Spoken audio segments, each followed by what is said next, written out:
il ne me reste plus qu'à vous souhaiter la bienvenue. Nous sommes ensemble 1 heure et demie pour nous plonger dans le monde de Microsoft Copilot et répondre à cette question essentielle: comment booster notre productivité avec cet outil révolutionnaire? Installez-vous confortablement, préparons-nous à réinventer notre façon de travailler. Mais avant de plonger dans le cœur de notre sujet, j'ai le plaisir de passer la parole à la talentueuse Virginie, qui va partager quelques mots sur nos initiatives passionnantes et nous présenter M2I Formation. Virginie, c'est à toi. Bonjour, merci Vincent. Je ne sais pas si je suis talentueuse, mais j'ai de l'énergie en tout cas. Je suis donc Virginie Mazza, directrice du pôle digital pour le groupe M2I Formation. Alors, je suis ravie de vous accueillir aussi nombreux aujourd'hui. Je pense que grâce à vous tous, nous avons atteint le score d'inscription le plus élevé de tous nos webinaires autour de l'intelligence artificielle et plus. Je vais laisser Vincent passer les slides. Voilà, je vais prendre 2 minutes pour vous présenter M2I Formation parce que peut-être que certains d'entre vous ne nous connaissent pas encore.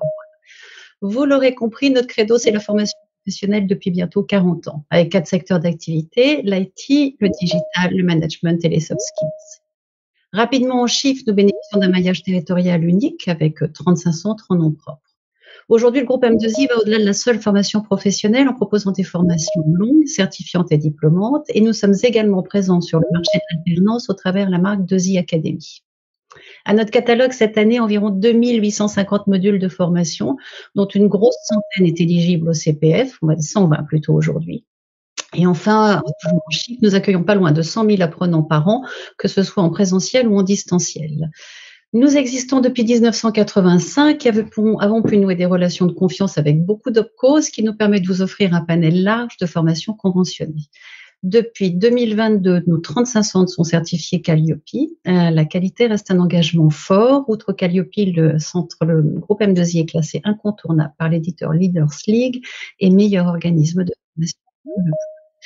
Voilà, c'était une présentation très rapide en quelques chiffres. Je vais laisser la parole à nos 2 experts, Léric et Vincent, voilà, que je remercie très sincèrement pour leur implication dans ce webinaire. Voilà, je suis très contente qu'ils clôturent une série de présentations sur l'intelligence artificielle. Moi, je serai présente tout au long du webinaire pour relayer vos questions, avec Thomas également. Donc, n'hésitez pas, et puis on se retrouve en fin de session si vous avez des questions à poser. Voilà, je leur laisse la parole et je les remercie très sincèrement. Eh bien, merci à toi Virginie. Et effectivement, nous sommes un peu tes copilotes aujourd'hui pour cette session. Et puis, je vais laisser peut-être au premier copilote le soin de se présenter. C'est à toi aussi, Léric. Eh bien, bonjour à tous. Donc, je suis Léric Coupry, je suis chef de projet pédagogique chez M2I et j'aurai le plaisir de co-animer ce webinaire avec Vincent pour vous présenter un petit peu tout ce que peut faire Copilote, et il y a beaucoup de choses à dire.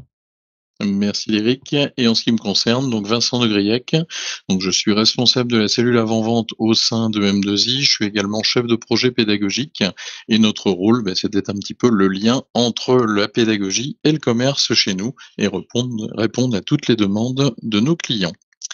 Je vous propose au programme du jour donc un petit préambule pour planter le décor.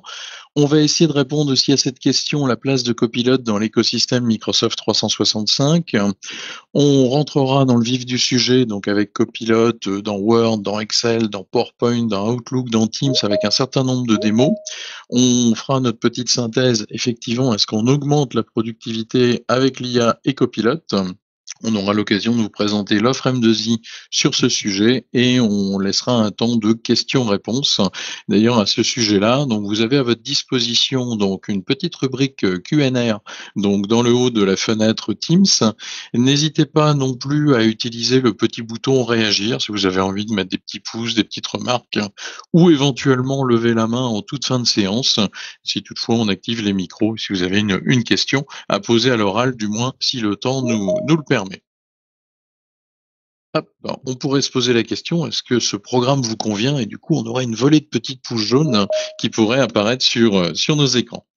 On vous propose de rendre aussi interactive cette conférence avec un petit outil qu'on utilise massivement chez nous, donc qui est WooClap. Donc là, on vous propose de vous munir le plus simple de vos téléphones portables et on va vous donner donc quelques petites instructions. Le plus simple, c'est encore de flasher le QR code qui apparaît sur l'écran. Vous avez une autre solution, si vous avez un ordinateur devant vous, vous lancez un navigateur internet, vous pouvez aller donc sur le wooklap.com et vous pouvez rentrer le code très simple copilote dans le bandeau supérieur. Et pour l'instant, on doit vous demander un petit peu de patience. Il n'y a pas de question donc qui est lancé pour l'instant. Je vous propose, c'est peut-être de le tester en fait en direct. Léric, je crois que tu as peut-être mis le À QR l'instant. code à Le l'instant. Très lien, bien. enfin j'ai mis le lien directement dans la conversation, dans les questions-réponses plutôt. Eh ben, très bien. Donc, comme ça, vous le retrouvez très rapidement. Et puis, je vous propose, vous voyez, une question très sérieuse. Le petit déjeuner, en fait, n'est pas loin. On a toujours eu un grand dilemme français, pain au chocolat ou chocolatine. Allez, on libère la première question. Nous avons 140 personnes de connectées sur notre WooClap. Et effectivement, les réponses fusent ce matin. Je vois qu'on a une majorité de pain au chocolat, donc on doit être au nord de la Loire. On doit quand même avoir quelques Bordelais ou quelques Toulousains, donc représentés par 13% de nos participants. Donc 156 connectés à notre WooClap. Je remets peut-être à l'écran quelques secondes encore le QR code et on va pouvoir passer à des questions plus que sérieuses cette fois-ci. Donc 161 connectés, ce qui est plutôt pas mal. Allez, je vous propose une autre question en rapport avec notre sujet. Avez-vous déjà utilisé Copilot pour Microsoft 365? On vous propose donc quelques propositions. Oui, régulièrement. Non, mais on utilise d'autres formes d'IA générative. Je n'ai jamais utilisé d'IA générative. Ou encore, j'ai entendu parler de Copilot, mais je ne l'ai pas encore essayé. Et si vous ne savez pas ce qu'est une IA générative, pas de panique, on va le préciser dans quelques instants. C'est assez équilibré en fait.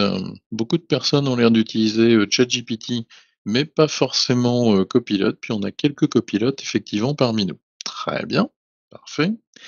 Autre petite question pour préparer le terrain. Qu'attendez-vous le plus de copilotes pour Microsoft 365? Est-ce que vous voulez améliorer la productivité au quotidien, faciliter la gestion des mails et des documents, explorer de nouvelles fonctionnalités d'IA dans mon travail? Et on Vous n'est pas pouvez trop... choisir, vous pouvez choisir Voilà. plusieurs propositions.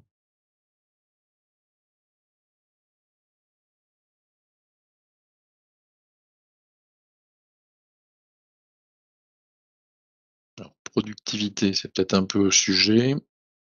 Et On a quand même quelques explorer. sceptiques, mais c'est normal. Hmm. C'est aussi l'objet de ce webinaire de voir est-ce que Copilot peut vous apporter des choses. Nous, on pense que oui, ça doit pouvoir vous apporter des choses, mais vous en jugerez à la fin de ce webinaire. Très bien. Parfait. Et encore une petite question pour démarrer. À quel point êtes-vous enthousiasmé par l'intégration de Copilot dans vos produits, donc Microsoft 365? Donc pas du tout enthousiasmé, donc c'est 1, et très enthousiasmé, donc c'est 5.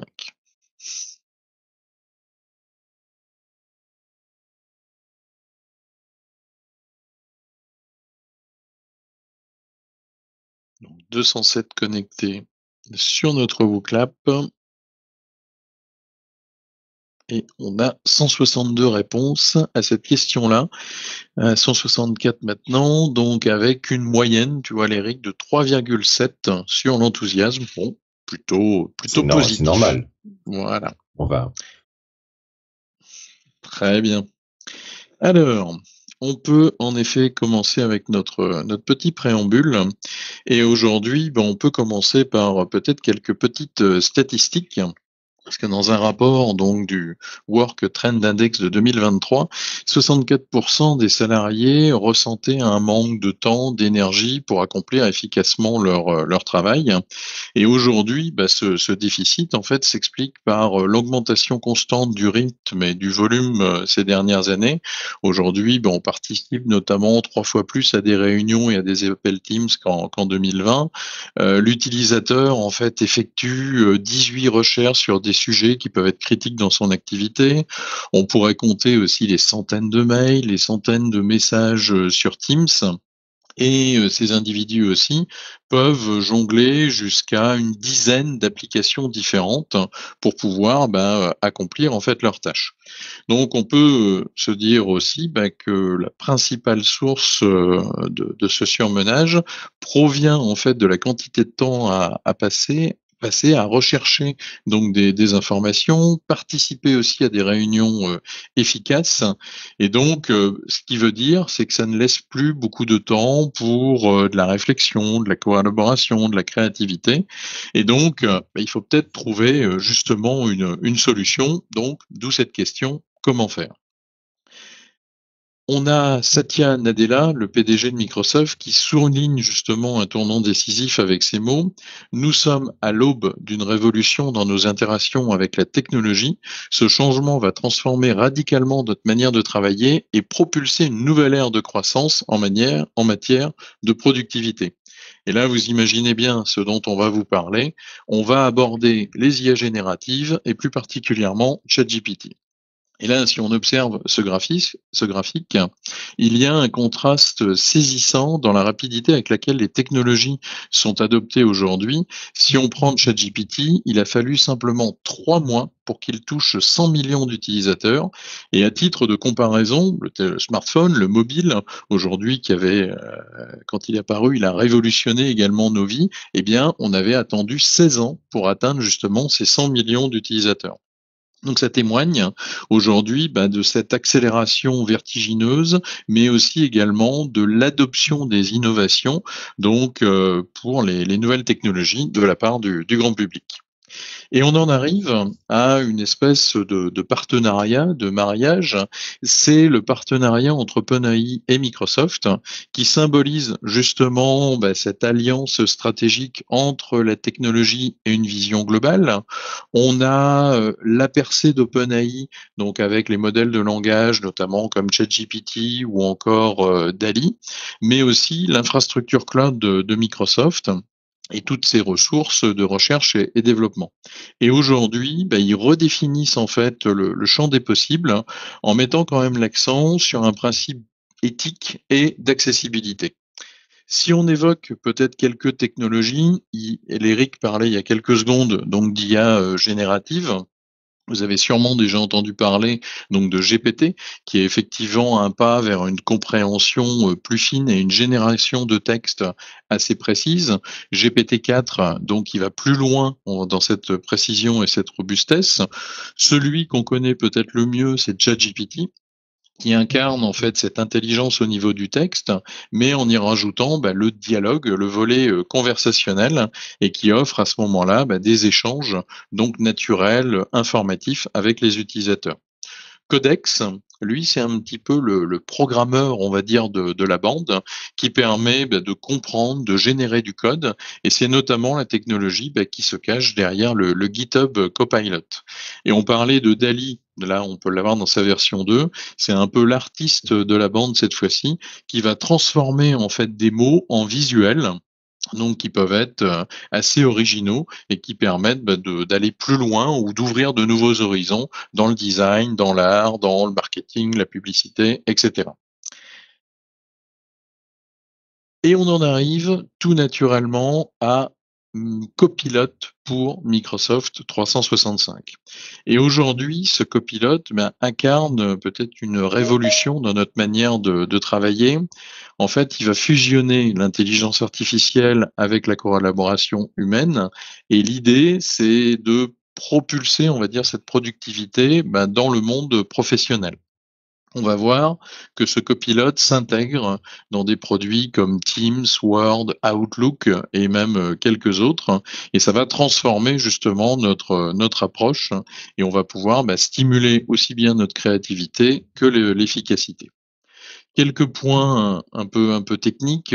On parle ici du traitement en langage naturel. Donc aujourd'hui, c'est une technologie IA qui permet aux machines de comprendre et de réagir au langage humain de manière pertinente. On a également les grands modèles de langage. Donc en anglais, c'est Large Language Model, donc LLM. Vous retrouverez cette abréviation sur différentes diapositives. Et là, on va le retrouver notamment dans ChatGPT. Et Copilot, lui, va permettre effectivement de répondre, de classifier, mais de créer aussi des contenus à part entière. On a cet hébergement donc de ces grands modèles de langage sur les services Azure OpenAI de Microsoft. Et donc, il va pouvoir interpréter les différentes demandes et fournir donc des réponses adaptées. On évoquera aussi le sujet un petit peu plus tard, mais on peut déjà lâcher le terme Microsoft Graph, qui lui va être le lien entre les différents services, les différentes données, qui vont permettre à Copilot de puiser en fait au plus profond de toutes les ressources, on va dire, de l'organisation de l'entreprise à laquelle vous appartenez, bien évidemment en respectant la notion de permission, de sécurité, de conformité. Et Copilot, à ce moment-là, par l'intermédiaire de Graph, va vous apporter toutes les informations pertinentes, nécessaires, donc pour votre travail. Et puis, si on parle des applis Microsoft 365, on le disait tout à l'heure, de Word à Teams en passant par Excel, on va avoir toutes ces applications qui vont s'enrichir de Copilot et qui vont aider, qui vont soutenir l'utilisateur dans des tâches spécifiques. Et on va faire quelques démos tout à l'heure, que ce soit dans la rédaction de documents ou encore dans la gestion de projets. Donc aujourd'hui, si on veut un petit peu conclure cette présentation, Copilot est bien plus qu'un outil, c'est vraiment aujourd'hui votre collaborateur intelligent qui va vous accompagner donc dans le futur de votre travail. Et je vous propose de voir justement, avant de rentrer dans le détail, la place de Copilot dans l'écosystème Microsoft. Et dans cet écosystème Microsoft, on a aujourd'hui une quête un peu permanente d'efficacité, de productivité, et on pourrait imaginer avoir justement un assistant à toutes les strates, à tous les étages. Là, vous avez la roue officielle Microsoft, et on s'aperçoit qu'aujourd'hui, Copilot est partout. On peut l'avoir aussi bien donc dans des systèmes d'exploitation, que ce soit côté serveur, côté client. Je précise au passage que le Copilot dans Windows 11 n'est pas encore arrivé en Europe pour des questions de législation européenne. Après, on va le rencontrer justement dans les navigateurs, on va le rencontrer dans des outils de développement. Et en fait, nous, ce qui nous intéresse aujourd'hui, en fait, c'est la partie basse de notre diapositive ici, avec ce que l'on appelle le Modern Work. Le Modern Work a ouvert en fait une nouvelle dimension du travail collaboratif et puis plus productif. Et aujourd'hui, quand on va intégrer Copilot, toutes nos applications, telles qu'on les a déjà citées tout à l'heure, sont vraiment enrichies par l'intelligence artificielle. Et on va essayer de le découvrir, mais ça représente en effet un bond en avant. Et le but, c'est de simplifier les activités quotidiennes, que ce soit la rédaction d'un mail ou encore l'analyse de données. Et on peut aussi se poser la question, comment on va pouvoir accéder au contenu au sein de ces solutions? En fait, on va pouvoir accéder au contenu. Copilot va pouvoir accéder au contenu et nous fournir des réponses pertinentes, et c'est en ça qui va être différent de ChatGPT, comme tu l'as dit, c'est que Copilot a accès au contenu et au contexte de l'entreprise. Autrement dit, il a accès à votre calendrier, il va avoir accès à vos courriers, à vos messages, à tout ce qui fait votre vie dans l'entreprise. Et c'est ça qui va faire la différence. Un aspect important, c'est l'approche que va utiliser Microsoft justement pour se baser sur tout ça. L'aspect sécurité, c'est une question qu'on a très souvent. Oui, mais est-ce que mes données sont sécurisées? Comment est-ce qu'ils n'exploitent pas les requêtes que je vais faire pour les réutiliser dans d'autres entreprises? C'est une question qu'on entend souvent, notamment dans la version de ChatGPT.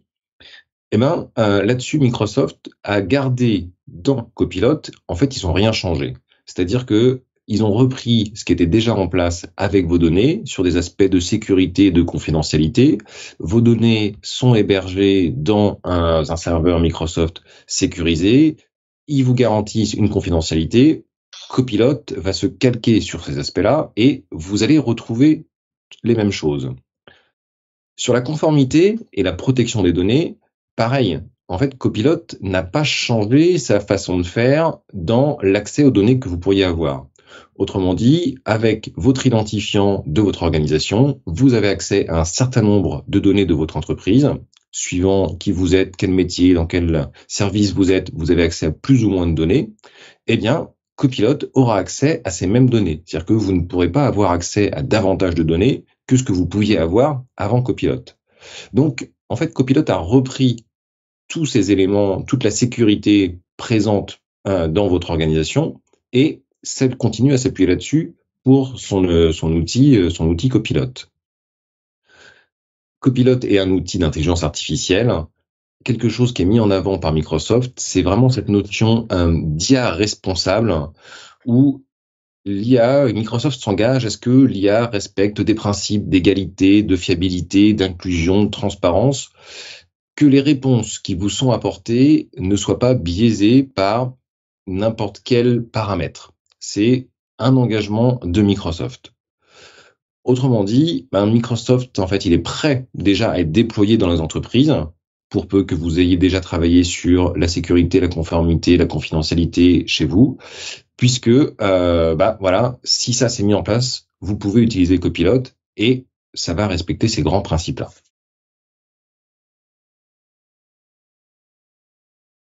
Dans Copilot, et ça c'était une question c'est le moment où je réponds à la question de David qui a posé dans les questions-réponses. Est-ce que la question de David c'était est-ce que j'ai déjà accès à Copilot? Eh ben, par rapport à votre question, David, oui et non. Oui, vous avez déjà accès à Copilot puisque, et tout le monde a accès à Copilot, il existe une version gratuite de Copilot où il va chercher des informations sur Internet. Pour ça, il va se baser sur le navigateur Edge, le navigateur de Microsoft, le moteur de recherche Bing, le moteur de recherche de Microsoft, et vous allez pouvoir bénéficier déjà de beaucoup de fonctionnalités de Copilot. Ça, c'est la version gratuite. Et en fait, la question de David, c'est est-ce que j'ai Copilot dans ma version de ma suite Office?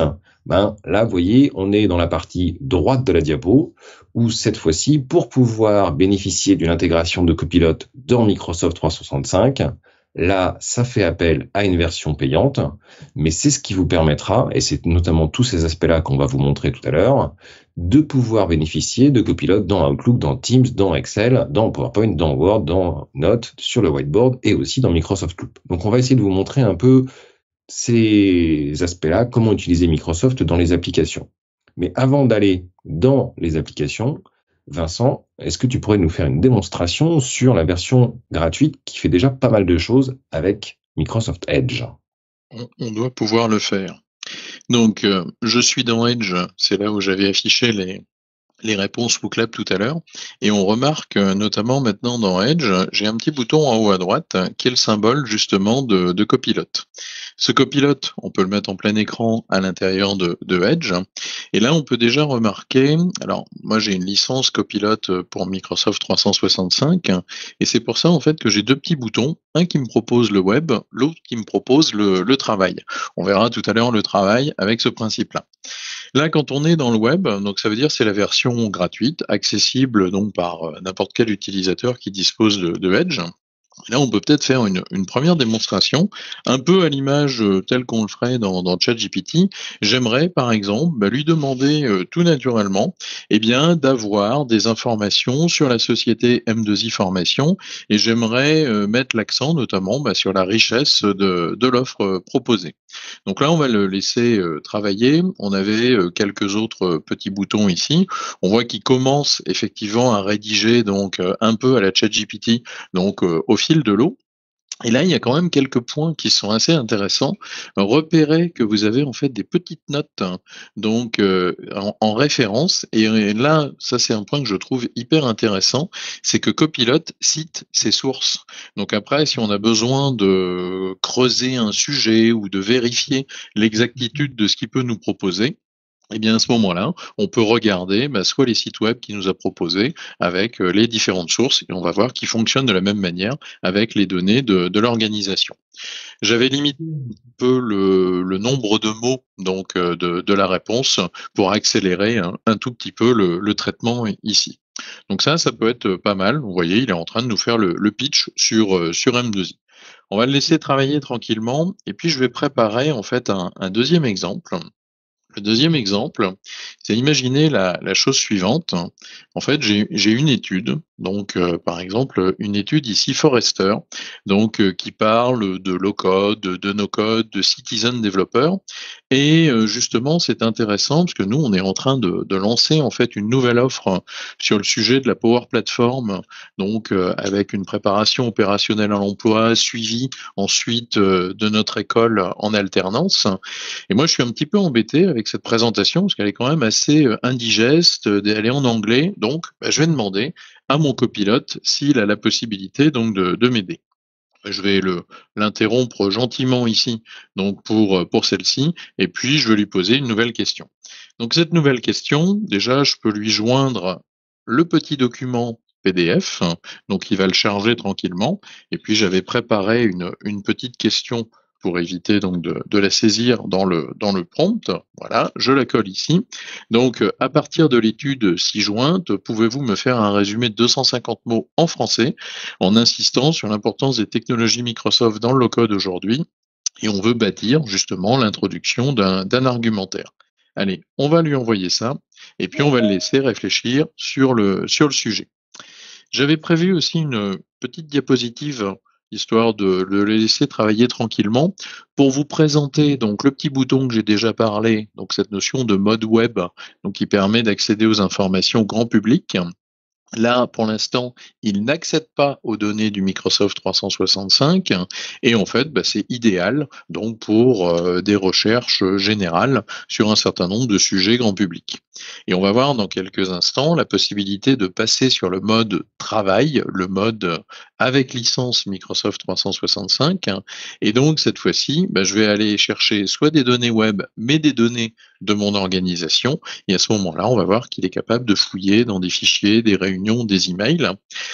Et il y avait un autre bouton aussi, donc qui me permettait de choisir un peu le style de la conversation que je peux avoir avec Copilot, donc avec des choses effectivement plus précises, donc avec des réponses effectivement très orientées sur ma recherche, des choses équilibrées entre le détail, la précision, la créativité, et puis des choses très créatives, donc où là on passe notamment à GPT-4 pour avoir une plus grande richesse et de plus grandes propositions.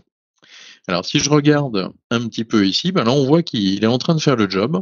On peut remarquer qu'il a accompli des tâches, notamment la lecture du document donc qu'on lui avait transmis, et il est en train de nous générer justement cette réponse donc en français. Il est en train de nous analyser donc ce que je lui ai demandé, c'est-à-dire la place de Microsoft donc dans cette notion de low-code et peut-être la place donc des citizen développeurs aujourd'hui. Donc là, on s'aperçoit qu'il a fait le job donc presque tel qu'un ChatGPT aurait pu le faire. On pourrait lui demander un petit quelque chose aussi. Tout à l'heure, j'évoquais DALL-E, donc la possibilité de générer des images.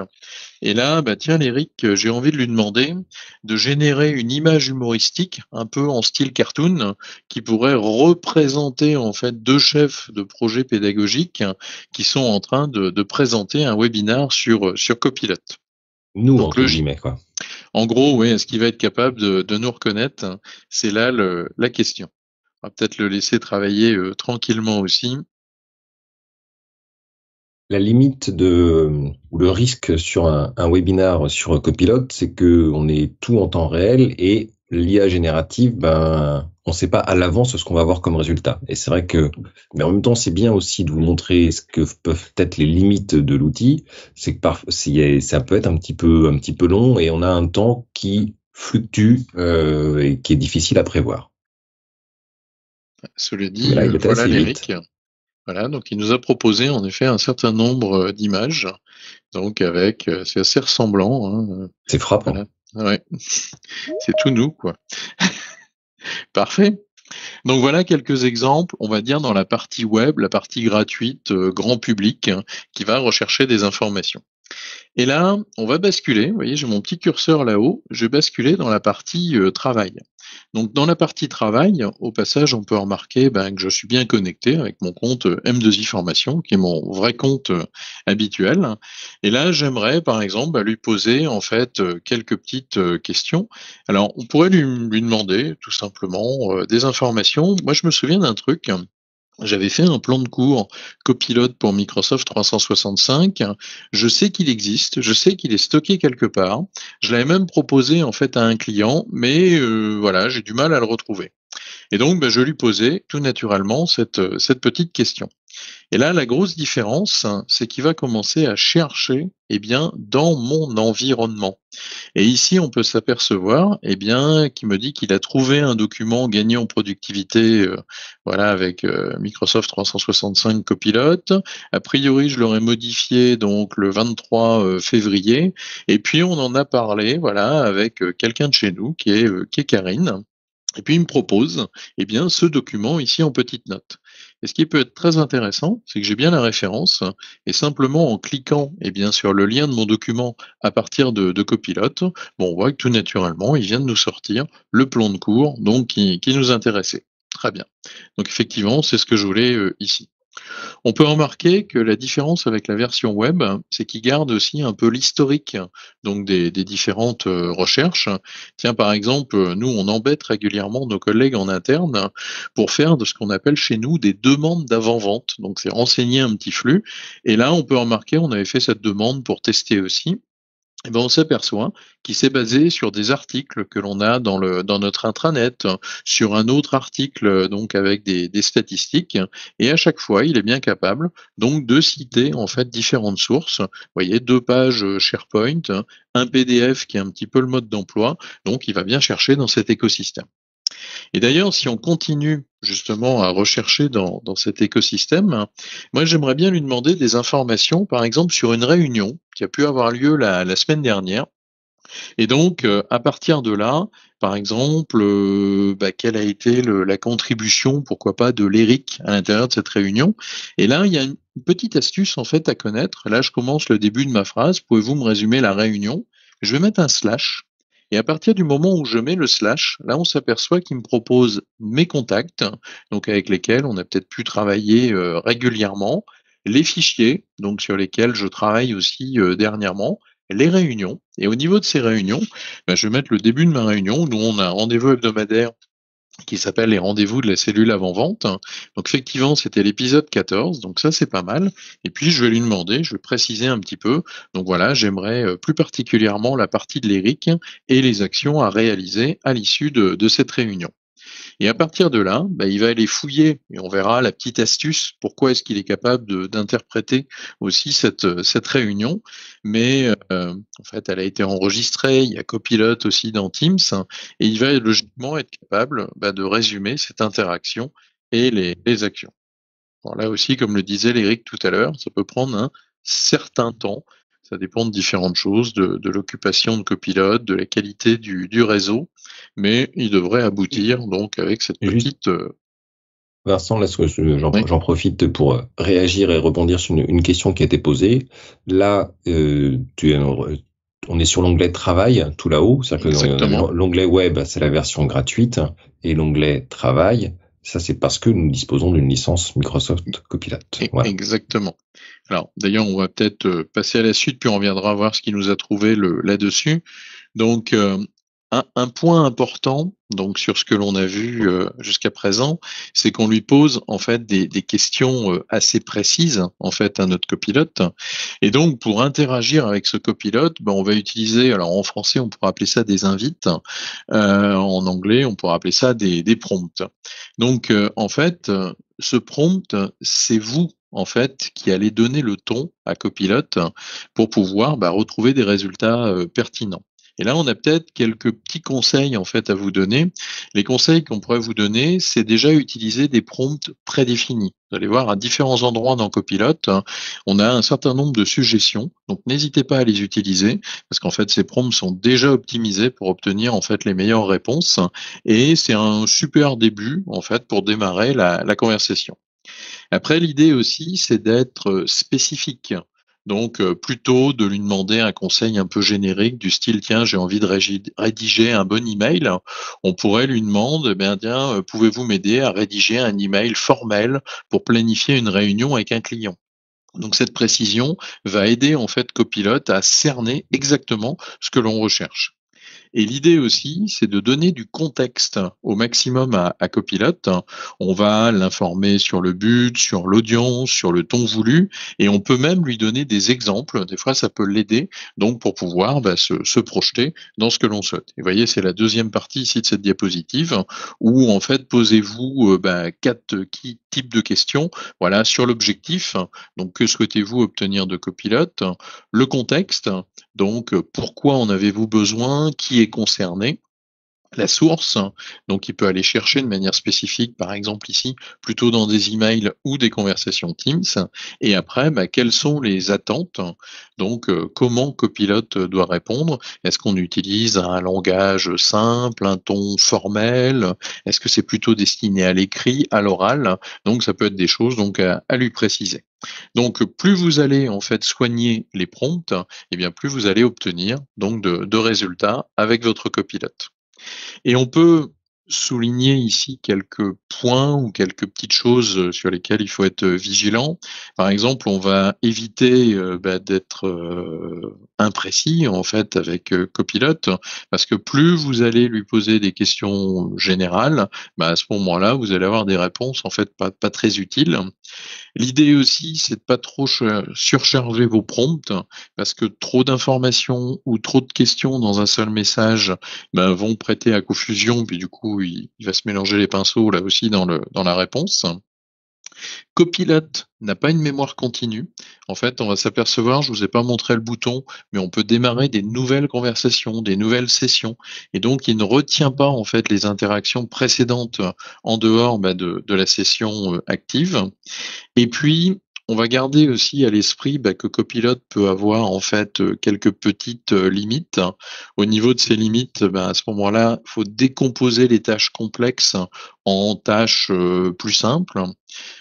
Copilot en fait excelle très très bien dans la répétition plutôt que dans l'exécution unique de quelque chose de complexe justement. On va, ce que disait Eric tout à l'heure, c'est vrai. Préparez-vous en fait à avoir des réponses variées, parce qu'en fait un même prompt joué à différents moments peut donner des résultats différents quasiment à chaque fois. Donc ça c'est parfois aussi amusant, mais ça voilà, faut être prêt à ça. Et on vous recommande la chose suivante. Vous avez peut-être remarqué, j'ai tendance en fait à vous voyer en fait Copilot, et l'interaction avec Copilot, nécessite de la politesse, du respect. En fait, comportez-vous avec Copilot comme on le ferait avec un collègue. Et là, vous allez voir en fait qu'il y a une certaine amélioration dans la collaboration et dans la pertinence des réponses. N'hésitez pas en fait à lui dire merci, s'il vous plaît, et ça va orienter justement vers Copilot, vers cette interaction plus constructive et plus respectueuse. Donc, ce qui veut dire en fait que pour faire des bons prompts, on va opter pour de la clarté, de la spécificité et de la courtoisie. Et là, vous allez voir une utilisation efficace de ce copilote. Alors, petit point de détail, on va revenir voir ce qui nous a généré. Ah voilà, il a bien travaillé sur notre réunion. Donc effectivement, on avait bien les rendez-vous de la cave, donc on a fait des points sur des petits sujets en interne. On remarque que comme j'avais demandé le focus sur l'Eric, il s'est bien concentré sur un certain nombre de tâches.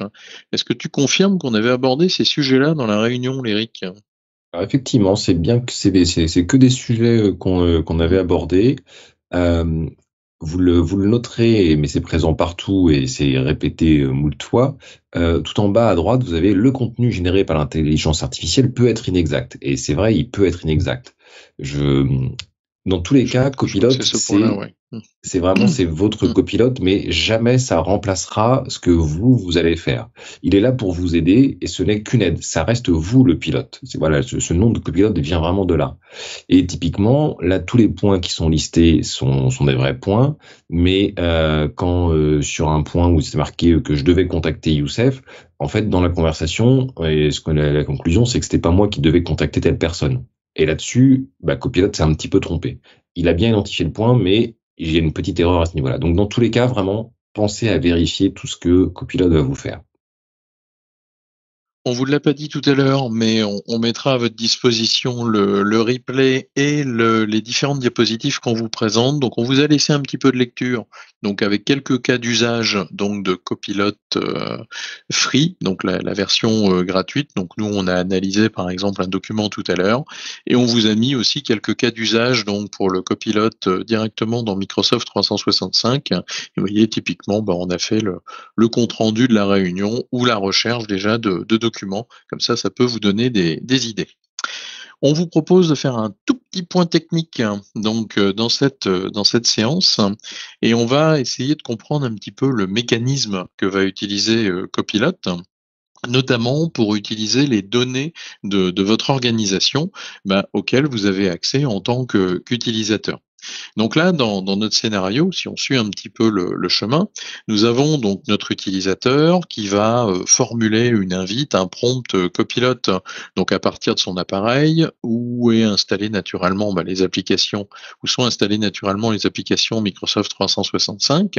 Et à partir de là, donc le Copilot, lui, va solliciter en fait le Microsoft Graph. Donc le Microsoft Graph, en fait, c'est la vaste API Microsoft 365 qui permet de communiquer, de fédérer en fait un certain nombre de services.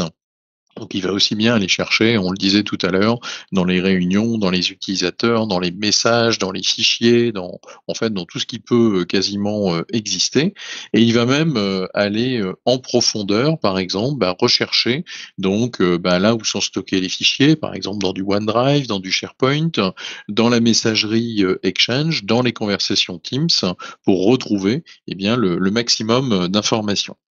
On peut quand même préciser, et l'Éric l'avait dit tout à l'heure, on réinsiste là-dessus, que c'est le niveau de sécurité de l'utilisateur qui va être pris en compte. C'est-à-dire, au même titre qu'une recherche SharePoint, si l'utilisateur en fait n'a pas accès à un certain nombre de ressources, ces ressources ne ressortiront pas donc dans la recherche SharePoint, et du coup ne ressortiront pas, par exemple, dans Copilot. Il y a un point aussi important, c'est que la communication entre le tenant 365 et Copilot est entièrement sécurisée et chiffrée, donc ne peut pas être interceptée aujourd'hui. Donc voilà pour situer un petit peu ce volet technique et le fonctionnement de Copilot. Dans la mise en œuvre de ce Copilot, vous vous en doutez, là c'est peut-être pour les DSI, l'IT, donc qui pourraient nous regarder, avant le déploiement de Copilot, il est préconisé d'auditer en effet les différents espaces et d'ajuster les paramètres de sécurité, donc pour les différents emplacements de stockage de données. Tout à l'heure, je crois que Léric, tu avais une petite question sur la notion de licence. Donc au niveau des licences ici, on voit qu'on a différentes gammes en fait de licences. On a des licences pour les particuliers et on a des licences pour les organisations, les entreprises. Alors, des licences pour les particuliers, donc bien évidemment, tout le monde peut utiliser le copilote gratuit, le copilote free, mais il existe un copilote pro qu'on pourrait rajouter par exemple à une licence Microsoft 365 familiale. Et là, on voit que ça permet d'enrichir ce copilote. En gros, c'est un peu le même tarif qu'un ChatGPT, et ça permet de refaire des recherches telles qu'on les a fait tout à l'heure sur le web, de bénéficier aussi avec son Microsoft 365 d'un premier niveau de protection des données, de passer aussi en priorité donc au niveau des requêtes, donc de ne pas devoir attendre et d'avoir donc des réponses plus percutantes. Et on va le voir tout à l'heure, de bénéficier aussi de ce copilote à l'intérieur des produits phares Outlook, Word, Excel, PowerPoint et OneNote. Et après, quand on passe côté organisation, côté organisation, on a cette fois-ci un enrichissement donc de l'offre avec le copilote dans Teams. Là aussi, on en fera une démo tout à l'heure. La possibilité d'utiliser le graphe pour avoir des recherches approfondies dans le vaste écosystème, un niveau supérieur de protection avec l'Enterprise Grade Data Protection et la possibilité aussi de pouvoir customiser, on va dire, ces copilotes. Alors c'est possible dans la version pro avec un copilote GPT Builder, et on a aussi le copilote Studio côté organisation, qui fera peut-être un jour l'objet donc d'un autre webinaire. Quand j'ai présenté cette diapo-là ou ce sujet-là à plusieurs personnes, la question que j'ai très souvent eue, c'est mais quel est l'intérêt de prendre un copilote pro, enfin de payer dans une version individuelle, puisque par rapport à tout l'écosystème, ça perd un peu de son intérêt. Alors, tu parles de la version pro notamment? Voilà, pour les versions pro à 20 $. Alors, moi, je sais qu'il y a beaucoup de professions libérales, par exemple, qui prennent des versions familiales. La version familiale, en fait, c'est une centaine d'euros par an, et on peut avoir jusque 5 comptes, en fait, 5 utilisateurs de la famille qui vont bénéficier, en fait, de cette licence. Et donc, on a quand même la base, on va dire, du pack office avec les produits qu'on vient de citer. Et le fait de rajouter, en fait, ce copilote, parce qu'en fait, ce que je disais, c'est le même prix qu'une licence ChatGPT, plutôt que de prendre sa licence ChatGPT pour aller plus loin, l'avantage de prendre ici ce copilote, c'est qu'on a l'intégration dans les produits, et ça fait le même job ensuite qu'un ChatGPT, mais en plus avec l'intégration dans Outlook, dans Word, dans Excel, PowerPoint et OneNote. Donc avec les démonstrations qu'on va faire juste après. Je ne sais pas si ça répond à tes questions, Eric. Parfait. Allons voir ça directement alors. Et moi, j'ai peut-être encore juste une petite question, parce que moi aussi, quand je présente cette diapositive, des fois on me dit mais 30 € ou 30 $ par mois, parce qu'effectivement c'est par mois et par utilisateur, ça peut être cher. Qu'est-ce que tu en penses, toi, Eric? Une réponse qu'on peut faire sur l'aspect prix, et c'est aussi un des arguments de Microsoft, mais pour le coup vraiment moi je trouve que ça se tient, c'est vous allez mettre en relation le temps que ça vous fait gagner ou pas. Et pour l'utiliser encore une fois depuis pas mal de temps, réellement ça nous fait gagner du temps. Et en fait, si dans un mois, si vous avez réussi à gagner 1 heure de votre travail, vos 30 €, ils sont largement rentabilisés en vrai. Donc voilà, la question qu'il va falloir se poser, c'est qui en a réellement besoin, pour faire quoi, et est-ce que ça lui permet de gagner en productivité. Et c'est notamment l'intérêt des démonstrations qu'on va vous faire, donner quelques cas d'usage où moi je pense, enfin dans ma situation en tout cas, oui, clairement ça nous fait gagner du temps, et les 30 € ils sont largement rentabilisés, oui.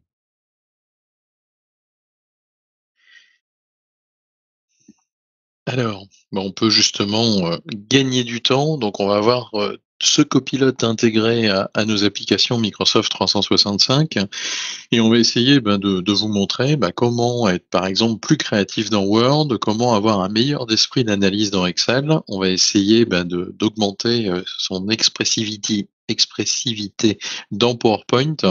On va essayer d'être plus productif aussi dans son Outlook, et comment être plus collaboratif dans Teams. J'ai lancé mon document Word. Donc là, je sais pas si si vous l'avez pas remarqué, mais je travaille sous Mac. Vincent travaille sous PC, je travaille sous Mac, pour vous montrer que finalement, en fait, l'aspect plateforme n'est même plus un sujet. J'ai une licence copilote, et donc désormais dans mon Word, j'ai le bouton copilote qui apparaît en haut à droite, parce que justement j'ai la licence. J'ai pris comme document un document qui est pas hyper sexy. Si certains d'entre vous ont l'habitude de répondre à des appels d'offres, la lecture du cahier des charges, il y a des moments plus réjouissants dans la vie, en tout cas pour moi. Là, j'ai pris un cahier des charges, j'ai pris un peu au hasard sur un cahier des charges sur lequel on a travaillé, une consultation pour des formations sur SharePoint et la Power Platform. C'est le groupe La Poste qui avait lancé ce cahier des charges. J'ai un document qui fait 17 pages. J'ai un cahier des charges où il présente tout ce qui doit être présenté dans un cahier des charges, ce qui est notamment les attendus.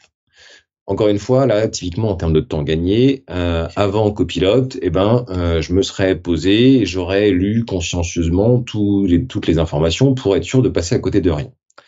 Aujourd'hui, je lance copilote depuis mon menu, et dans les prompts que je vais pouvoir faire, un des prompts que moi j'aime beaucoup, c'est résume-moi ce document. D'ailleurs, il me propose un résumé ce document. pour gagner du temps, je l'ai déjà fait hier, je propose de regarder ce que lui m'a répondu. Et c'est là où moi, ce que je trouve très intéressant dans Copilot, c'est justement le sourcing des informations. Il va me donner le résumé, le contexte, les transformations, ok. Et moi, surtout, ce qui m'intéresse, c'est les objets, les prestations attendues du prestataire. Le prestataire devra ajuster, opérer, compléter le dispositif, etc. Et à chaque fois, il me dit, ces informations-là, où est-ce qu'il est allé les chercher? Je clique dans mon descriptif. Mais là, comme je l'ai fait hier, alors si, au moment où je l'ai fait, quand je cliquais sur descriptif, il m'emmenait directement à la partie, je sais plus où elle est la partie, mais il va vous emmener directement à la partie concernée où il a trouvé la réponse. Donc, sur ce résumé du document, là, mon document, un peu dans l'esprit de ce qu'a fait Vincent tout à l'heure avec un document PDF, là, je suis dans mon application et je vais pouvoir faire en direct la démonstration. Pour l'autre exemple, je te redonne la main, Vincent, pour pouvoir prendre l'autre exemple. Tu vas voir que mon document est beaucoup moins sérieux que le tien. Moi, j'ai un petit document Word ici qui s'appelle le petit guide du monde tintinesque. Et en fait, donc là, on est en train de d'écrire sur les différents lieux où ont eu les aventures de Tintin. Et puis là, je me dis, tiens, le style, finalement, il est bof dans ce qui a pu être réalisé. Et en fait, je fais une petite sélection simplement de mon texte à l'intérieur de mon Word. Et je m'aperçois ici que j'ai le symbole copilote qui apparaît. Et il me propose notamment de réécrire le texte avec Copilot. Donc là, il est en train de lire, de finaliser en fait le petit texte. Et il devrait me faire une proposition dans quelques petites secondes. Donc libre à moi effectivement, là aussi de la relire, de l'accepter ou non, et ça devrait apparaître. Alors peut-être le temps qu'il travaille, on va proposer, on va avancer un tout petit peu là-dessus, voilà. La petite démo est en cours. L'Éric donc nous a montré effectivement comment résumer. Ça peut être un point assez intéressant. On va voir aussi que des fois on peut juste avoir jeté quelques idées dans Word et puis obtenir donc ensuite tout le détail, tout le texte. On pourrait lui lancer aussi tout simplement un sujet pour pouvoir écrire complètement donc le texte. Et on va voir aussi une fonctionnalité que j'aime bien, qui permet de bâtir en fait un tableau récapitulatif à partir d'un texte sélectionné. Alors voilà, il a fait le travail. Vous voyez, il a proposé une réécriture de mon texte. Finalement, ça me plaît bien. Eh bien, je vais tout simplement choisir de remplacer donc le texte en question. Puis on voit que le style est effectivement un petit peu plus léger. Là, par exemple, j'ai tout un paragraphe ici, donc sur la Moldavie, qui est un pays imaginaire, et je me dis, j'aimerais bien avoir une synthèse donc de ce pays sous la forme en fait d'un tableau. Donc là, je vais lui demander, visualiser sous la forme d'un tableau, et à partir de là, il va rassembler tous les éléments, il va me les organiser, donc avec les catégories dans la première colonne, et puis toutes les informations qu'il a trouvées dans une seconde. Donc ça, si on a besoin d'une vision synthétique, là aussi, d'un document, ça peut être très rapide et ça permet de gagner énormément de temps. Et voilà, il est en train de construire le tableau pour nous. Et vous voyez, il a récupéré toutes les informations sur la population, la capitale. Donc là, bien évidemment, c'est des données fictives, mais imaginons qu'on ait des données d'entreprise. Voilà, on a cette synthèse. Et l'Éric nous a montré sur la version Mac, donc le copilote donc qui apparaissait dans le, je lui ai confirmé que je souhaite le conserver. Donc le copilote qui apparaissait sous la forme d'un volet, je vais exactement avoir le même ici, et on pourrait partir aussi d'un certain nombre de propositions donc avec notre copilote. Donc voilà un premier exemple, une première démonstration dans Word. Et là, on peut imaginer le deuxième produit phare de notre suite qui est Excel. Et l'Éric, moi j'ai toujours un peu de mal avec des formules. Est-ce que Copilot peut faire quelque chose pour ça? Là-dessus, Copilot est, à mon sens, très efficace. J'ai pris en exemple une base de données, pour tout te dire, c'est une base de données fictive qu'on utilise dans le cadre des formations, où j'ai une liste d'informations. Exactement de la même manière, j'ai mon volet Copilot qui apparaît ici. Pareil, je vais pouvoir lui poser des questions. Je vais lui poser la question, je lui explique après pourquoi, comme ça pendant ce temps-là, il fait une recherche. Là, dans ma base, j'ai notamment des informations sur les salariés, leur salaire de début, leur salaire actuel, leur date de naissance et leur date d'entrée dans l'entreprise. j'ai quelques autres informations. À partir du moment où j'ai les dates, moi je lui demande, ma question c'est à quel âge sont entrés les salariés dans l'entreprise? Là, si j'avais pas Copilote, j'aurais utilisé, alors je sais pas si certains d'entre vous doivent connaître Excel, soit j'aurais fait un écart entre deux dates, il faut savoir comment fonctionnent les dates, peut-être que vous auriez utilisé la fonction non documentée date diff, peut-être que vous auriez fait l'écart, peut-être que, voilà, je lui ai posé ma question, à quel âge sont entrés les salariés d'entreprise? Il va me dire ce qu'il faut faire pour calculer l'âge en soustrayant la date de naissance et la date d'entrée. Il me propose la formule et surtout, moi, ce que je trouve intéressant, c'est qu'il va expliquer la formule. À chaque fois, il me dit ce qu'il a fait. Si ça vous convient, insérez une colonne et automatiquement, j'ai mon âge d'entrée dans l'entreprise, il me rajoute la colonne. Notez que pour pouvoir utiliser Copilote dans Excel, il faut absolument que votre tableau soit un tableau de données. Si je me mets en dehors du tableau, je ne peux plus utiliser Copilote, c'est grisé. Il ne travaille que sur les tableaux Excel à mettre sous format tableau. Donc, vous devez le savoir, le mettre sous forme de tableau de données vraiment au sens Excel. J'ai un autre exemple, parce que là, calculer l'âge, c'était facile. Il y a un autre truc qu'on utilise beaucoup sur Excel. Quand on va vouloir faire des fonctions si, on va utiliser tout un tas de conditions. Moi, par exemple, j'ai dans ma base des salariés qui sont à Paris, identifiés comme étant à Paris, et encore une fois, je regarde mon salaire de début et mon salaire actuel. J'aimerais identifier, c'est la question que je vais poser, les salariés du site de Paris qui ont un écart entre leur salaire de début et leur salaire actuel inférieur à 1000. Pour voir, parce que ceux qui ont eu moins de 10 000 euros d'écart.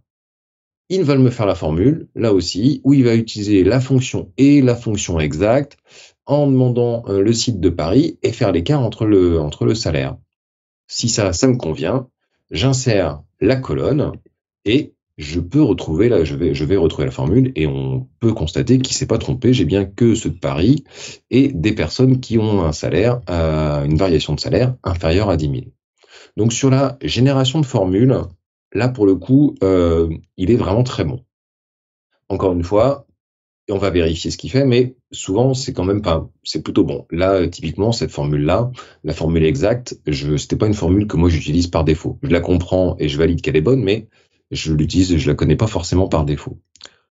Où on peut aussi aller voir Excel et où il est intéressant, c'est sur la création de tableaux croisés, de l'analyse de reporting par rapport à mes données. Je commence simplement, j'ai des salariés qui sont présents, j'ai des différents sites sur lesquels ils sont présents. Je voudrais un tableau croisé qui va me donner la répartition du nombre de salariés par site. Combien est-ce que j'en ai à Lille, combien est-ce que j'en ai à Lyon, à Paris, etc. Là-dessus, exactement de la même manière, il va générer le tableau, normalement, et me proposer un résultat. En attendant, voilà. Il va me le mettre dans une nouvelle feuille et de la même manière, il va me faire une lecture un petit peu du tableau. Voici un tableau, par exemple, il y a 39 salariés à Paris et 20 à Tours. Je pense qu'il a dû voir que j'étais à Tours, c'est pour ça qu'il me propose Tours. Ou alors c'est les deux premières lignes peut-être. J'ai directement mon tableau.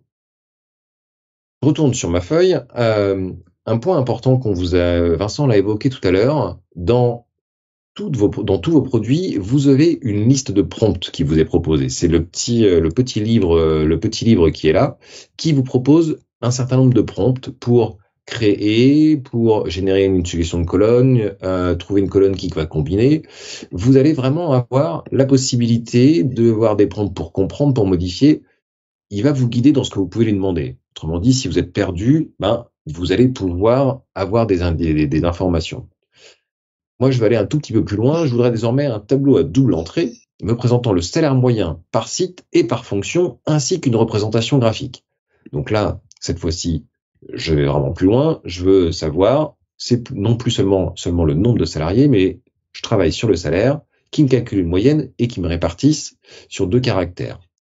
Je vais demander aussi une représentation graphique. Je ne veux pas divulgacher ce qui va se produire, mais je sais que j'ai pas toujours le graphique lorsque je fais la première demande.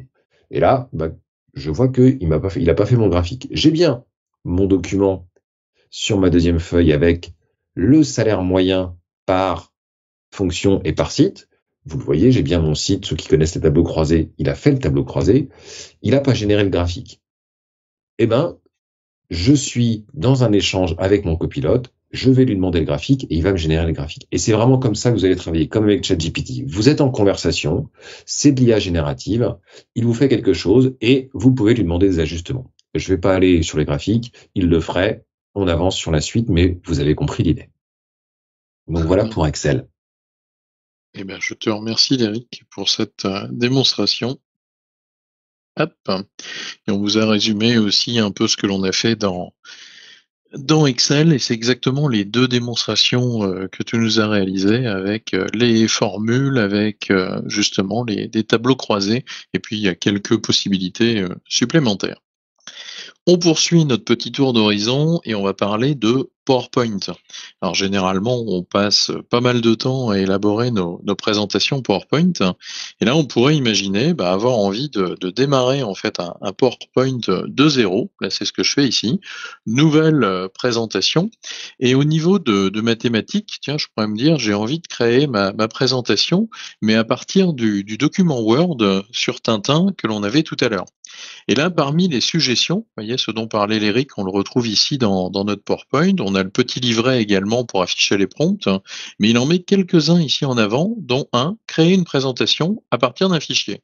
Bah tiens, ça c'est pas mal.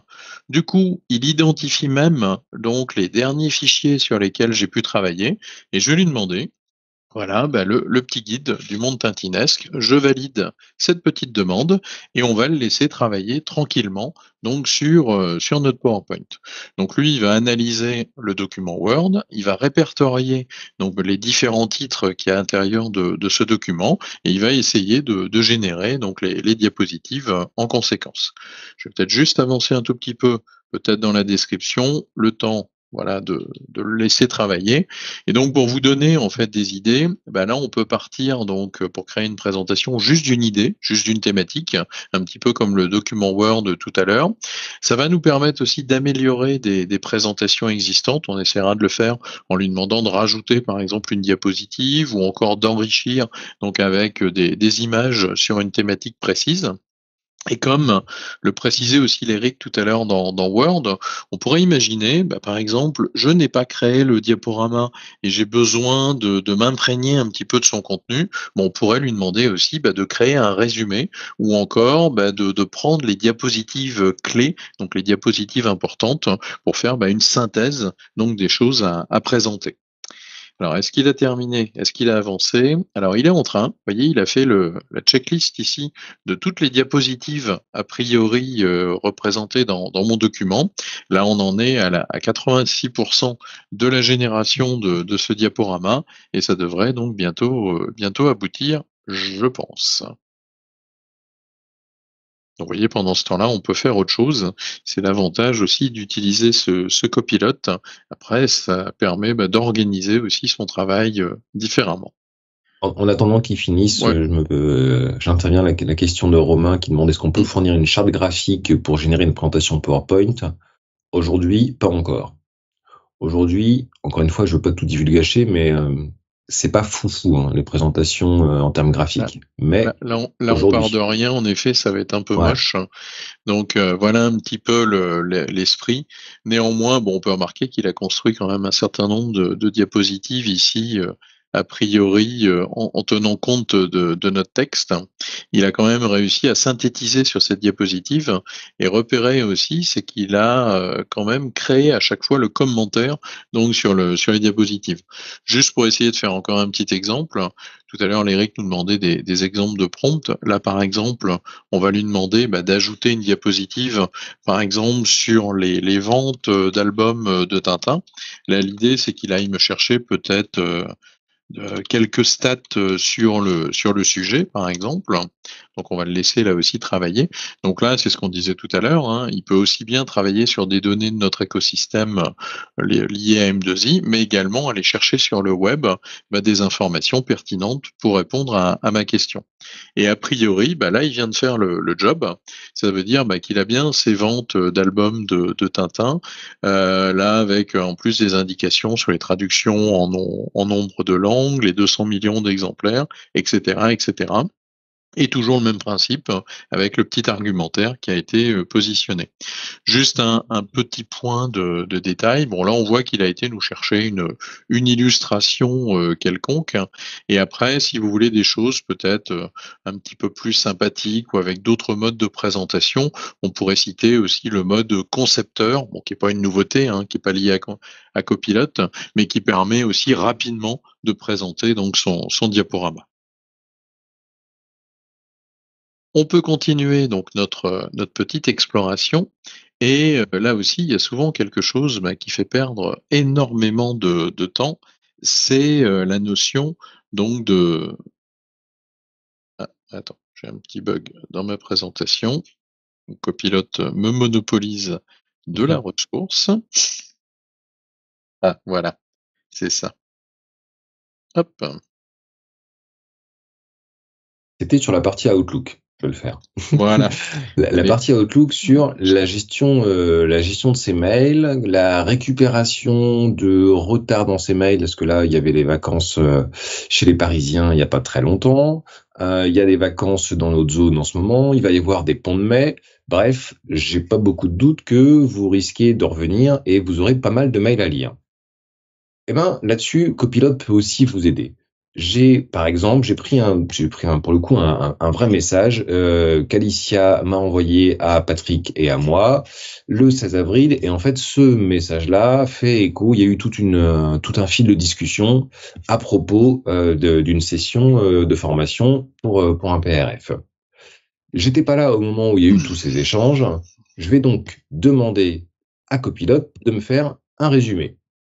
Il analyse mes messages et automatiquement, j'ai un résumé sur ce qui s'est passé. Patrick m'a demandé de faire des stats pour la PRF pour Alicia. Alicia a mentionné que les questionnaires semblaient erronés et proposé de faire un point mardi. On a programmé un rendez-vous avec Alicia pour discuter. Elle m'a envoyé des corrigés avec des corrections en rouge.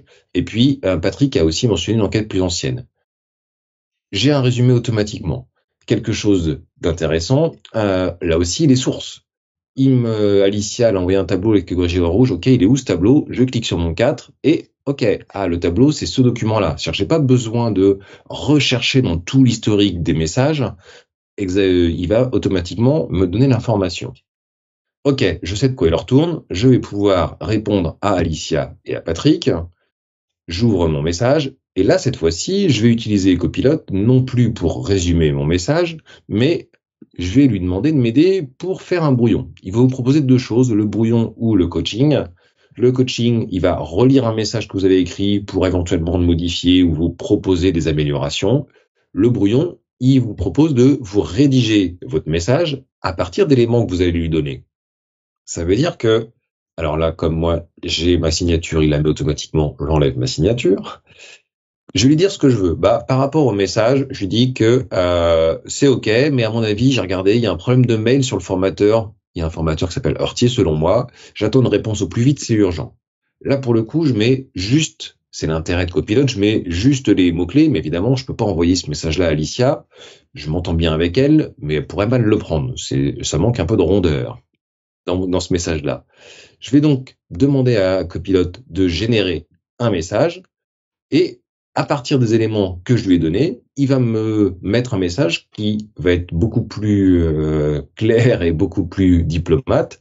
Salut Alicia, merci pour le tableau corrigé, je vois que tu as bien travaillé. Par contre, je crois qu'il y a un problème avec le formateur, il a pas reçu, peux-tu renvoyer email si besoin, c'est assez urgent. Tiens-moi au courant avec merci d'avance, Cléry. Ce message-là, je peux le conserver tel quel et je peux l'envoyer. Et là, j'ai un message que je peux envoyer. J'ai quelque chose qui est intéressant au niveau de mes options. Je peux dire plus court ou plus long. Là, la longueur, en vrai, elle est bien. Mais, suivant la personne à qui je m'adresse, Alicia, c'est une collègue, on se tutoie, il n'y a pas de problème. Je serai en train de discuter avec quelqu'un que je souhaite. Vous voyez que j'ai un rapport un peu plus distant. Je lui demande de me faire un ton formel. Il va me réécrire l'ensemble. Et cette fois-ci, me faire un vouvoiement en attendant qu'ils finissent de travailler. Voilà, pour retrouver, par exemple, vos amis dans leur Outlook, vous aurez donc ces brouillons, ce coaching, ou avoir un résumé sur ce qui s'est passé. Il est en train de réécrire mon message. Si on ne voit pas, c'est pas très grave, mais voilà, il va vous mettre un ton beaucoup plus formel. Et pour le coup, ça aussi, ça marche très bien. Fallait bien qu'on ait quelques démos qui fonctionnent pas. Sinon, ça aurait été dommage. Ben oui. Écoute, Vincent. Ah si, voilà. Bonjour Et voilà. Alicia, je vous remercie, vous avez fait du travail, c'est très urgent, je vous prie, ne me direz rien. J'ai la même chose, mais sur un ton beaucoup plus formel. Donc je vais pouvoir comme ça jauger mon ton. Et si vous voulez être joueur, vous pouvez lui demander d'en faire un poème. Pareil, ça marche plutôt pas mal. Ça vaut pas du ronsard, mais il vous fait un truc, quoi. Je crois que tu l'as testé, mais ça plaît pas à tout le monde non plus en termes de Non, réponse. j'ai essayé d'envoyer des poèmes et les gens m'ont dit c'est nul. Bon. Très bien. Allez, je vous propose, alors, c'est peut-être notre préféré, ce que l'on va vous présenter, c'est Teams maintenant. Alors Teams, depuis le début déjà, vous êtes dans Teams et tout à l'heure on évoquait une petite réunion qui a eu lieu la semaine dernière. C'est nos réunions en fait hebdomadaires. Et là, regardez le principe, hein, je repars tout simplement de mon calendrier, qui est mon vrai calendrier Teams. Ici, je vous évoquais cette réunion, le 14e épisode donc de cette année. Et donc, si je prends tout simplement dans mon calendrier Teams cette réunion, donc là, on a des informations sur notre ordre du jour et on a par exemple un petit récapitulatif. Et c'est ça qui va exprimer justement les apports de l'intelligence artificielle à l'intérieur de cette réunion Teams. Alors, on réunit quand même certaines conditions. Au passage, je suis l'organisateur de la réunion. Ça, c'est un point important. La réunion a été enregistrée et le transcript a été activé. Donc ça aussi, c'est un point important pour aider l'IA donc à retrouver un certain nombre d'informations. Et regardez ce que l'on a ici. Donc on a certes la vidéo pour avoir le replay de cette réunion, mais on a des indications. Par exemple ici, on voit qu'on a les intervenants et chaque fois qu'on a une petite dimension de couleur, c'est là où la personne en fait s'est exprimée. Donc ça peut être assez pratique, hein, parce que ça permet directement d'aller visualiser une partie de la réunion. Par exemple, je me suis levé pour aller prendre un café, j'ai loupé en fait une partie parce que j'étais dérangé. Je peux après consulter uniquement la partie qui m'intéresse et surtout de voir le temps de parole aussi de chacune des personnes.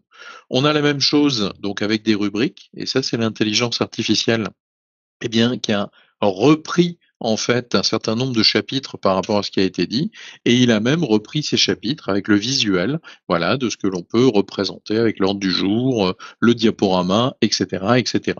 Donc on a ça. On a également les notes de l'IA. Donc en fait, il nous a fait le résumé automatique de cette réunion. Donc là, on a évoqué un sujet comme les prérequis, notre activité avant-vente. On a parlé un peu donc de copilote en prévision de notre webinaire, en effet. Et puis, il a fait aussi un petite checklist, voilà, les call to action ici. Donc les différentes tâches que l'on avait en fait à faire à l'issue de cette réunion. On retrouve un petit peu ce qu'on avait retrouvé au sujet de l'ERIC tout à l'heure. Donc ça, c'est plutôt pas mal, hein. Et puis, accessoirement, on a aussi les fichiers qu'on a pu utiliser à l'intérieur de cette réunion. Vincent, c'est tous ces éléments-là. Avant d'avoir Copilot, il y avait une version de Teams qui était le Teams Premium dont nous disposions. Mais ces éléments-là, ils existaient déjà dans Teams Premium, non? Alors, tu as entièrement raison, Léric. En fait, tout ce que je viens de vous montrer, si on possède en fait une licence Teams Premium, on obtient ce qu'on appelle l'Intelligent Recap, donc un récapitulatif intelligent de la réunion. Et ce que j'allais vous montrer, c'est que j'ai en effet ici un bouton copilote. Et au niveau de ce bouton copilote, là, on est bien dans les apports, en effet, de notre copilote. Et d'ailleurs, au début, je parlais pas de copilote, je parlais de l'IA. Parce que c'est justement la petite subtilité. Quand on a du Teams Premium, c'est une IA, on va dire, simple. Et là, on peut rajouter, en fait, le volet copilote. Et à partir de là, on retrouve, en fait, les mêmes éléments, c'est-à-dire il nous a résumé un petit peu notre réunion, il nous a fait le call to action où là il va citer les sources donc par rapport au transcript et on a la possibilité. Donc, si on manque un peu d'imagination, là, on peut même lui demander les suggestions, par exemple, les idées principales que nous avons abordées, les questions qui sont non résolues au cours de cette réunion. Et là, on va entamer le dialogue avec Copilot pour obtenir le maximum d'informations sur cette réunion. On vous l'a résumé en fait sur une petite diapositive.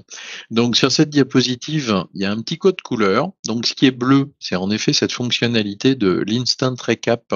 Donc avec notre copilote, pardon, avec notre Teams Premium, et on a le volet copilote. Donc là, ça sous-entend d'avoir une licence copilote.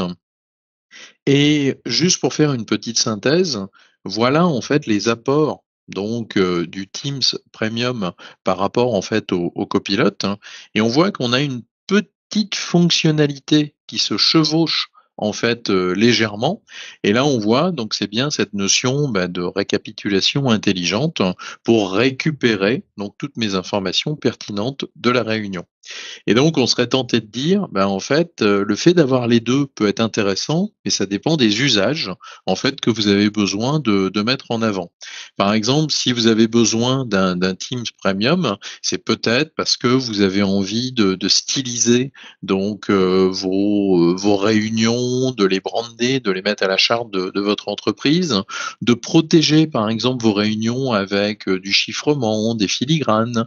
Vous avez besoin peut-être de la traduction en temps réel, de ce récap intelligent. Donc des fois, c'est peut-être juste suffisant.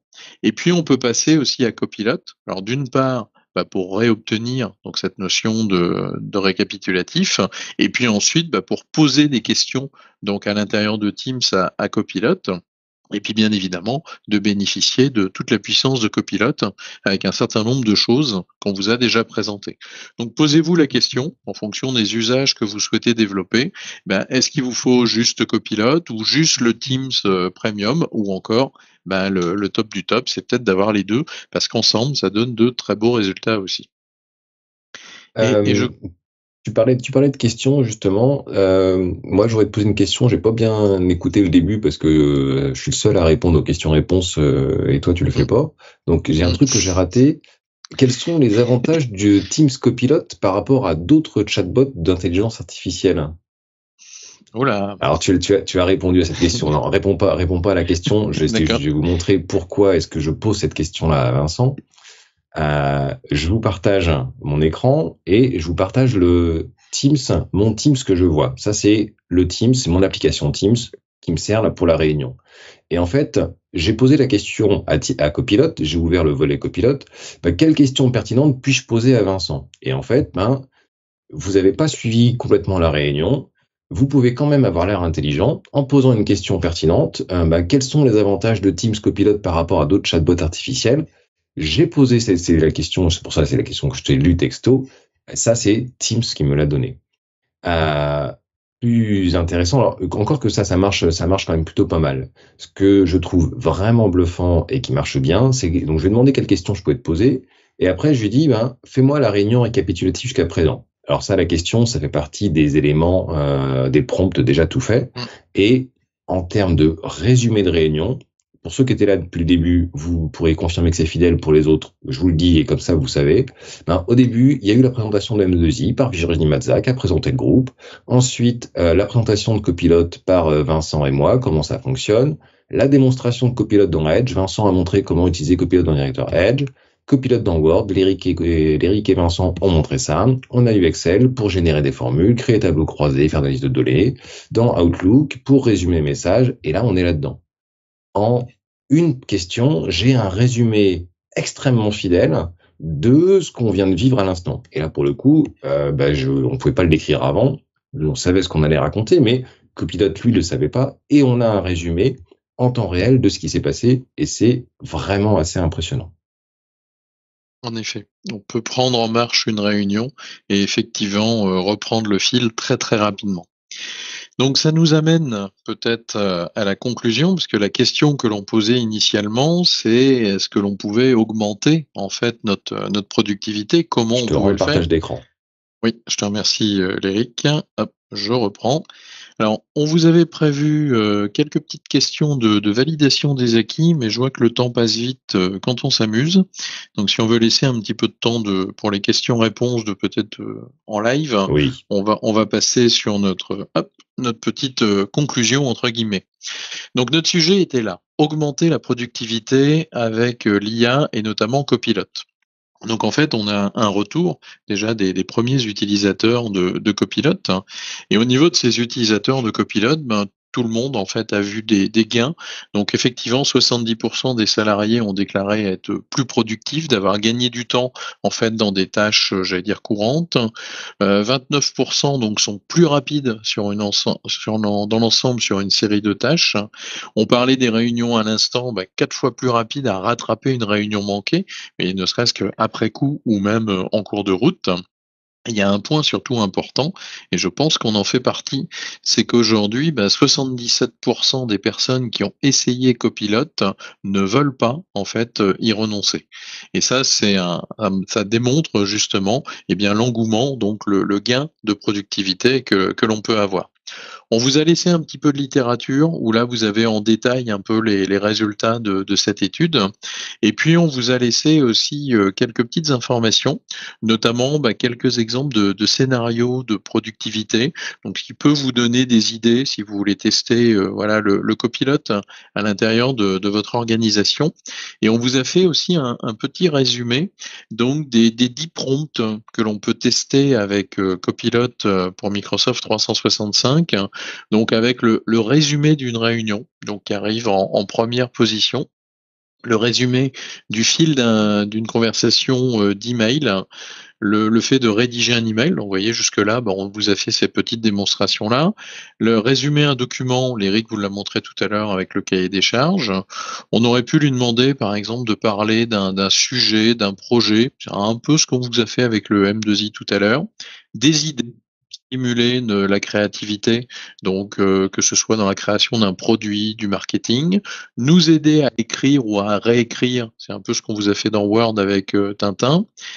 Qu'est-ce qu'ils ont dit? Effectivement, quand on se rappelle vaguement que quelqu'un a mentionné un sujet, on peut mentionner justement Copilot pour faire ses recherches, de réviser donc le contenu donc d'un document Word, et puis un point, on l'a fait tout à l'heure dans le Copilot Free, c'était la traduction en fait dans différentes langues.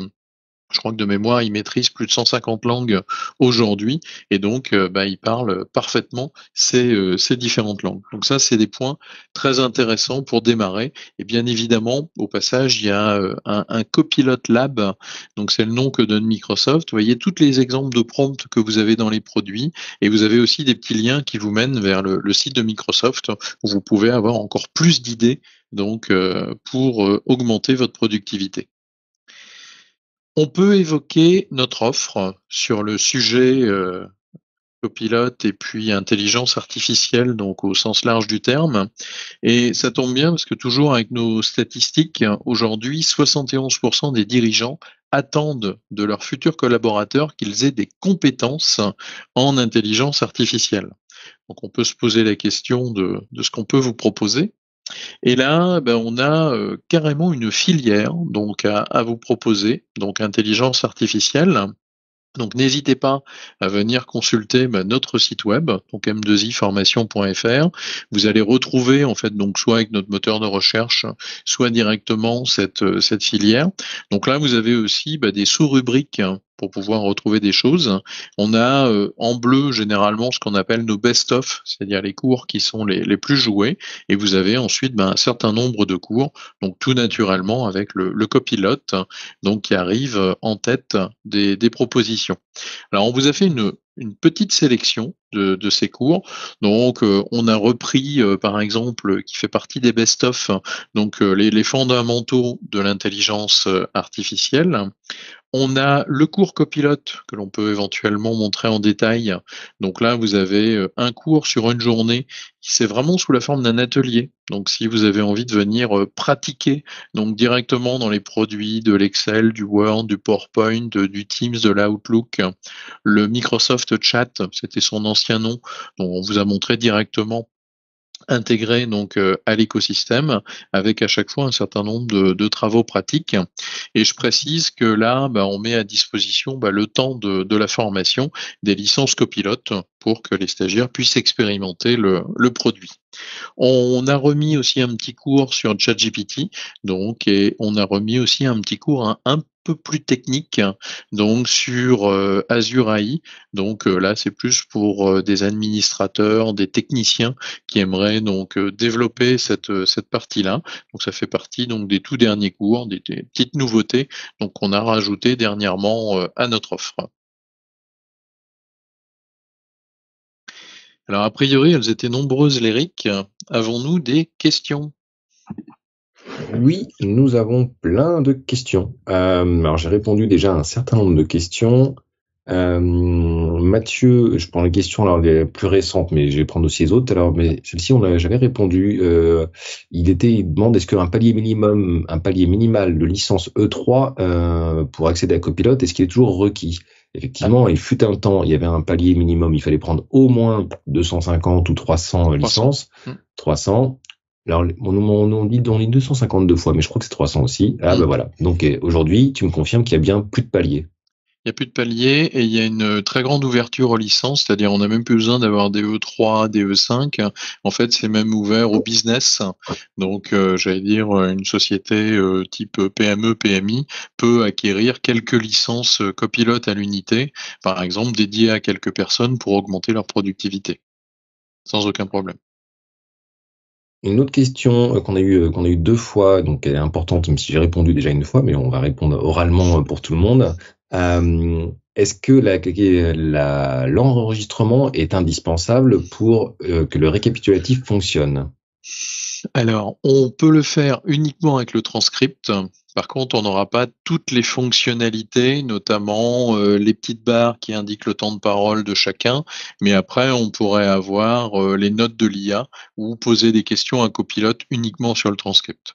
Donc, si on n'active pas l'enregistrement, on n'a pas la totalité, on n'a pas la puissance en fait derrière qui peut être associée. François complète de manière assez intéressante ce qu'on a dit, donc je le dis à tout le monde. François nous dit que ce qui est bluffant, c'est d'isoler les éléments du résumé qui nous intéressent et de lui demander en particulier ces items. Faire ce travail de prise de hauteur et de revenir à du détail pertinent. Et effectivement, c'est un peu ce qu'on a dit quand on vous disait que voilà, c'est du chat, enfin c'est l'intelligence artificielle générative. Vous allez poser des questions, vous allez demander de préciser, de détailler, ou au contraire, voilà, c'est vous qui allez gérer ce niveau de zoom dans les questions que vous allez lui poser. Et ça, je suis tout à fait d'accord avec vous, François. Ça marche très bien. Certains aimeraient que Copilot permette de trier les mails. Voilà, donc la réponse c'est non. Et Copilot ne fait pas le boulot à votre place non plus. Donc non, là, il va falloir continuer à trier vos mails. Je suis désolé, Copilot le fait pas encore. Sur les langues, t'en as parlé. On est bien d'accord qu'il peut générer des documents dans différentes langues. Voilà, donc ça là-dessus, c'est vraiment quelque chose qui fonctionne bien. Je reprends les questions. Questions auxquelles je n'avais pas répondu.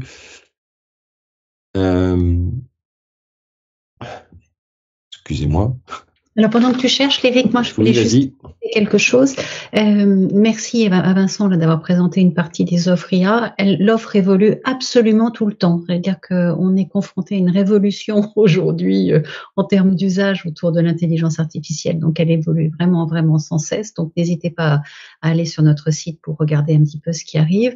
Et ce que je voulais aussi dire, c'est que ce webinaire qui quand même permet de absolument comprendre le gain en productivité, si vous souhaitez qu'il soit déployé en interne auprès de vos propres équipes, n'hésitez pas à nous solliciter si vous avez besoin que les équipes adhèrent à ce projet d'une intégration de Copilot chez vous. Voilà, on est totalement capable de le cibler, de l'adapter et de le faire en interne au sein d'une propre entreprise. Tu as trouvé des questions, Léric? Eh ben, il y avait oui, mais je l'ai reperdu. Il y avait une histoire sur un token et j'ai fait un autre. Non, là, on a répondu. Alors, je sais pas s'il y avait une question qui restait sans réponse. N'hésitez pas à la reposer. Du coup, à la remontrer en haut, ce qui me permettrait de la revoir.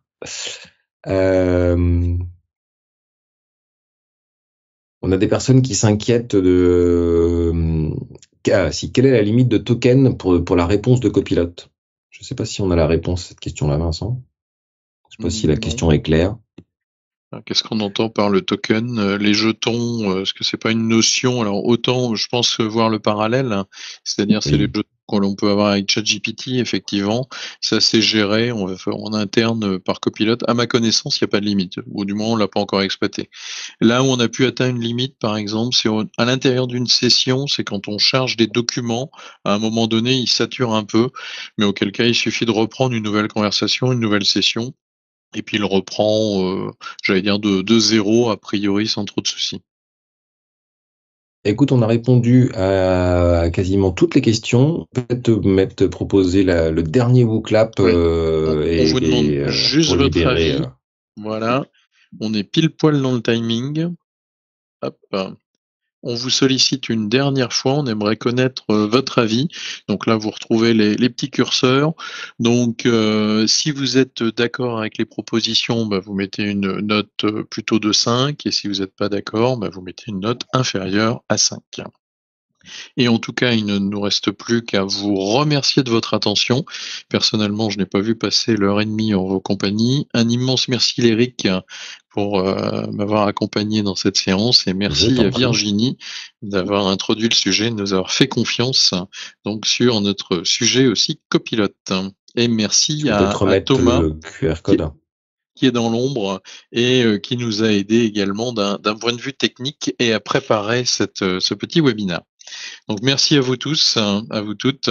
Et je redis que oui, c'est donc voilà Thomas qui est dans l'ombre, mais qui travaille vraiment beaucoup. C'est lui qui va vous faire parvenir un lien pour voir le replay, pour récupérer le support. C'est une question qu'on a eu plusieurs fois et Thomas a répondu à chaque fois. Mais voilà, vous aurez bien un lien pour récupérer le replay par la suite. En attendant que tout le monde réponde à une question, Alexandre pose une question. Est-ce qu'on a est-ce qu'on a des chiffres concernant la fiabilité des réponses de copilote? On n'a pas de chiffres, mais c'est chaque jour qui passe, c'est plus qu'hier, mais moins que demain. Oui, c'est exactement ce qu'on peut dire, parce que nous on le constate et on l'a encore constaté en préparant ce webinaire, c'est qu'à chaque fois on a des résultats différents et les deux photos par exemple, si on s'amuse un peu avec les deux consultants tout à l'heure, la génération d'images, autant ça pouvait être approximatif dans nos premiers essais, que plus on avance et à reposer cette question-là, plus ça devient pertinent. Donc effectivement, il y a une amélioration continue aussi de la part de copilotes, comme veut le faire d'ailleurs ChatGPT.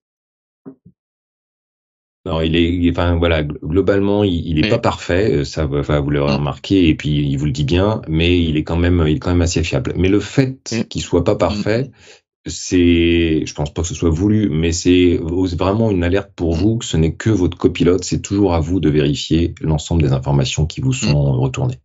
C'est en effet un point, c'est garder votre esprit critique et garder en tête le terme de copilote est très bien choisi. C'est-à-dire on parlait d'un assistant, de quelqu'un qui vous guide, de quelqu'un qui vous accompagne, mais en fait c'est l'utilisateur, c'est vous en fait le pilote, et au final c'est vous qui décidez donc aussi du contenu, de l'acceptation des propositions. Donc c'est qu'une aide en fait copilote, et c'est vous qui allez effectivement après décider de tout. Et je vais poser la question à l'oral. Romain, ça fait 48 fois qu'il nous pose la même question parce qu'on lui répond pas, mais je pensais qu'on avait déjà répondu, donc je vais relire ta question, Romain. Non, j'exagère, mais il l'a fait 3 fois. Est-ce que la fonctionnalité, je te la pose Vincent, est-ce que la fonctionnalité de générer en live le résumé ne fonctionne que si la vidéo est en mode enregistrement? Alors le Générer, minimum, c'est le transcript. voilà, c'est ça. Et effectivement, on aura plus de finesse si on a activé l'enregistrement. Il y en a une question aussi, les garçons, de Diana, notre collègue de Bordeaux. Est-ce qu'on peut demander avec la voix ou uniquement par écrit? La voix arrive. Ouais. La voix arrive. Les commandes vocales arrivent.